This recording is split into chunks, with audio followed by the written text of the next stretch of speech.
Acts is a great book that shows you that no matter what you go through, nobody, no man can mess up God's plan.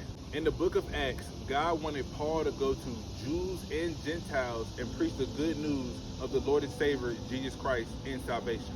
Paul, being a Roman citizen himself, telling the Roman world of this was critical in his ministry. In the last chapter of Acts, Paul gets to preach to Rome and stays there for 2 years under guard, continuing to teach people of the good news of Jesus Christ. Let me give you a reminder of what Paul went through before he got to that point, before he got to Rome. He was severely beaten many times. He was put in prison for 2 years awaiting trial for charges he didn't commit. He had to move a lot because people wanted to kill him, and he endured a hardship due to somebody else's ignorance and arrogance.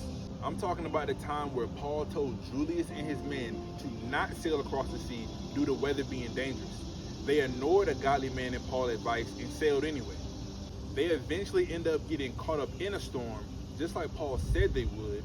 The voyage was hell, people almost died, and they suffered damages and losses. But for their sake, Paul, a godly man, had an angel come to him at night and says this, Acts chapter 27, verses 23 to 25. This is Paul talking to the men. Last night, an angel of God to whom I belong and whom I serve stood beside me and said, do not be afraid, Paul. You must stand trial before Caesar. Meaning, Paul, I know you're going through this. I know this shipwreck just happened. I know you're going through this storm, but God still has a plan for you, Paul.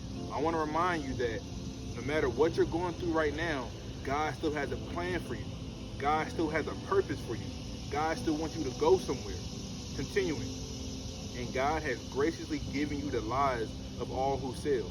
Paul stops the quote from the angel. Then Paul tells them, so keep your courage, men, for I have faith in God that it will happen just as he told me. Another reason why you need godly community in your life, because without God having his hand on Paul, these men are discouraged and left to die. In the midst of all of that, God still gets Paul to where he planned him to go, and that was Rome, to preach the gospel. All Paul had to do is stay faithful. You don't know how you're going to get to the destination, but just keep walking, keep believing. You can trust that he'll get you there.